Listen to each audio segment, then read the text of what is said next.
आज की कुंडली से आपको पता चलेगा कि ऐसी कौन सी स्थिति होती है जब प्रबल मारक ग्रह भी जो है वो कारक की तरह काम करते हैं। देखिए ये है एक, मैं आपको एक मीन लगन की कुंडली का एग्जांपल दे रही हूँ, जिसमें कि मीन लगन की कुंडली में जो शनि होते हैं वो 11वें और 12वें हाउस के उनकी राशियां यहाँ पर आती हैं। ठीक है, तो उसमें कैसे वो मारक की जगह कारक का रोल प्ले कर रहे हैं, ये बताने से पहले मैं आपको ये बताना चाहूंगी कि आप कैसे जाने कौन से आपके कुंडली में कौन से ऐसे घर हैं जो कारक हैं या मारक हैं या प्रबल बाधक हैं। तो सबसे पहले आप ये जानिए कि ये आपकी कुंडली है जिसमें कि 12 हाउस हैं, ये लगन है और यहाँ से होकर ये स्टार्ट होता है। अब इसमें क्या है, त्रिकोण का जो घर होता है, यानी ये 1, ये 5 और ये 9। ठीक है, तो ये 1, 5, 9 आपकी कुंडली के हमेशा और हमेशा कारक में ही आते हैं। यानी ये 1, 5, 9 जो है ये हमेशा आपके लिए कारक का काम करते हैं। ठीक है, अब आता है कौन है मारक। मारक कौन बनेगा, पहला हाउस है, दूसरा हाउस और उसके बाद है ये 7वां हाउस। ठीक है, इसके बाद आता है कौन है वो ग्रह जो कि बनते हैं प्रबल बाधक। तो प्रबल बाधक देखिए, इसमें प्रबल बाधक में आप ये केंद्र के चारों हाउसेस को छोड़ देंगे और 1, 5, 9 को छोड़ देंगे। इसके अलावा जितने भी हाउस हैं वो सारे प्रबल बाधक में आएंगे। ओके, तो इसको अगर हम देखें तो इसमें आ जाएगा सेकेंड हाउस, थर्ड हाउस, फिर फोर्थ आपका केंद्र में आता है, फिफ्थ त्रिकोण है, फिर ये आएगा सिक्स्थ, सेवेंथ फिर आपका उसमें आएगा केंद्र में और ये आएगा एट्थ, फिर 9th आपका त्रिकोण है और फिर 10th आपका केंद्र आएगा, फिर ये 11th और 12th। तो ये सारे जो हाउसेस हैं उसमें लिखी जो राशियां हैं और उनके जो स्वामी ग्रह होंगे वो सब आपके लिए इस तरीके का रोल प्ले करेंगे कि जो 1, 5, 9 में जो राशि होगी वो कारक होंगे, सेकंड और 7th हाउस में जो राशि लिखी होगी उनके जो स्वामी होंगे वो मारक होंगे और इसके अलावा ये सारे बाधक होंगे। अब जो एग्जाम्पल मैं देने जा रही हूँ, अच्छा यहाँ पर एक बात और आपके जानने की है कि ये स्थिति कभी कभी कैंसल भी हो जाती है। हर भाव के स्वामी, अब यहाँ पे मैं आपको ये क्विकली बता दे रही हूँ कि किस भाव, किस राशि के, जैसे आपके इसमें कौन से नंबर लिखे हैं तो उनके स्वामी कौन होंगे, तो मैं राशि और उनके स्वामी आपको यहाँ मैं बहुत क्विकली बता रही हूँ, आप इसे देखें। 1 और 8 के स्वामी होते हैं मंगल, 2 और 7 के स्वामी होते हैं शुक्र, 3 और 6 के स्वामी होते हैं बुध, फिर 4 के स्वामी होते हैं चंद्र, 5 के होते हैं सूर्य और 7, 8 हो गया, 9 और 12 के होते हैं बृहस्पति और 10 और 11 के होते हैं शनि। ठीक है, तो ये है राशियां और ये है उनके स्वामी। तो इन जहां पे ये राशियां लिखी होंगी उनके ये स्वामी हैं, ये आपको चेक करना है, आपको खुद ही देख लेना है कि वो कारक, मारक या बाधक किस में है। ठीक है, तो लेकिन कई बार ऐसा होता है कि एक राशि जो है वो मारक में आ रही है, दूसरी कारक में आ रही है, तो उस केस में उसकी मारकता नष्ट हो जाती है, वो फिर कारक की तरह आपकी कुंडली में काम करता है। तो ये वो स्थिति होती है जिसमें कि मारकता कैंसिल हो जाती है और वो कारक हो जाता है। अब जो मेरे एक जो इस कुंडली का एग्जाम्पल मैं आपको देना चाह रही थी वो कुंडली है, देखिए यहाँ पर मैं एक कुंडली बना रही हूँ जो कि मीन लगन की कुंडली है।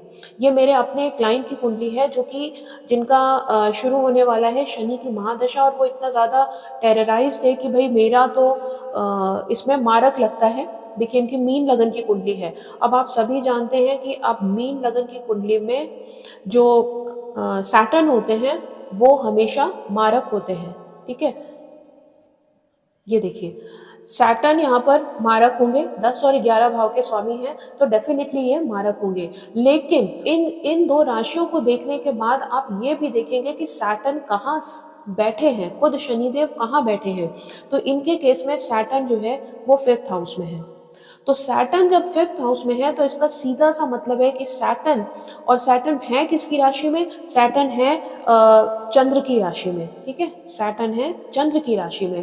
तो ये चीज थोड़ा एनालाइज करने की है। इस स्थिति में सैटर्न जो है वो कारक हुए या मारक हुए, ये देखने की बात है। देखिए सैटर्न खुद जो है वो त्रिकोण के स्वामी है, तो इसका त्रिकोण में स्थापित है, ठीक है। जब त्रिकोण में आ गए तो सैटर्न की मारकता का हनन होता है, यहाँ पे सैटर्न फिर मारक नहीं है, इसलिए क्योंकि सैटर्न यहाँ पे त्रिकोण में है, ठीक है। अब यहाँ से सैटर्न सीधे अपने लाभ स्थान को देख रहे हैं, इसका मतलब है कि ये सीधे क्या देख रहे हैं? सीधे इन्होंने धन के स्थान को, लाभ के स्थान पे दृष्टि डाली और अपने ही घर को देखते हुए इन्होंने इसको मजबूत किया। तो और दूसरा यहाँ पे जो 12th हाउस के स्वामी हैं, तो यहाँ पे इनका विदेश यात्रा भी संभव है, ठीक है। और अब यहाँ पर इनको इस कंजंक्शन का जो है बहुत ही टैक्टफुली इनको यूटिलाइजेशन करना होगा। कंजंक्शन कौन सा बन रहा है? ये देखिए, ये सैटर्न प्लस अगर आप करिए मून की राशि है ये, तो मून, सैटर्न और मून का कंजंक्शन है ये। तो जब सैटर्न और मून का कंजंक्शन हो जाता है तो इसका मतलब है कि अगर ये कंसल्टेशन देने का काम करें, कहाँ पर?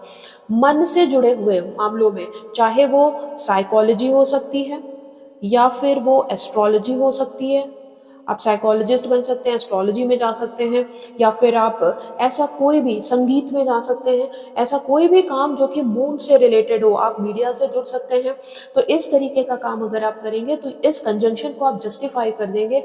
इस केस में सैटर्न की महादशा या अंतरदशा आपको बहुत अच्छे रिजल्ट देगी, ना कि मारक का काम करेगी। यहाँ पर सैटर्न मारक होते हुए भी कारक के रिजल्ट दे रहे हैं। तो आपको, और इसी तरह एक मेरे पास और कुंडली थी जो कि कर्क लगन की कुंडली थी। देखिए यहाँ पर मैं आपको एक छोटी सी कुंडली बना के बता रही हूँ। यहाँ पे भी आपको ये एग्जाम्पल समझ में आएगा कि आप कारक और मारक को देखते ही डर मत जाइए। यहाँ पे मेरे पास एक कुंडली थी जो कि मीन लगन की सॉरी कर्क लगन की कुंडली थी। ये देखिए, इसमें मैं फटाक से बना रही हूँ, और इसमें जो है सूर्य जो है बनते हैं 2nd हाउस के स्वामी, ठीक है।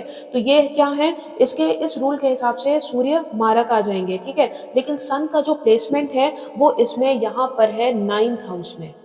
तो जब 9th हाउस में सन है तो सन त्रिकोण में आकर बैठ गए, तो इस केस में सन की मारकता का हनन हो जाता है और सन यहाँ पे कारक हो जाते हैं। तो कभी भी आप ये सोचकर ना घबराएं कि आपकी कुंडली में कोई ग्रह अगर मारक है तो वो मारक ही रहेगा और आपको उससे प्रबल बाधा होने वाली है, ऐसा कुछ नहीं है। आप अगर उसकी पोजीशन देखिए कि वो ग्रह कहाँ बैठा है, राशियां कहाँ हैं, वो सारी चीजें देखने के बाद ही आप ये डिसाइड करेंगे कि आपका वो बाधक है, कारक है या मारक है, ठीक है। और यहाँ पर भी आपको जो है, अगर आपका वो प्रबल बाधक भी है और वो अगर या आपका मारक की स्थिति में भी आ रहा है, तभी भी उसके इलाज होते हैं, उसकी रेमेडीज होती हैं। तो अगर ऐसा किसी का है तो वो कांटेक्ट कर सकता है, मैं उसको उसकी रेमेडीज बता सकती हूँ। आप कमेंट सेक्शन में जरूर आइए, बताइए, और अगर इन्फॉर्मेशन पसंद आती है तो इसे सबके साथ शेयर भी कीजिए। आज के लिए बस इतना ही दोस्तों, उम्मीद है इन्फॉर्मेशन आपको पसंद आई होगी। जय श्री राम।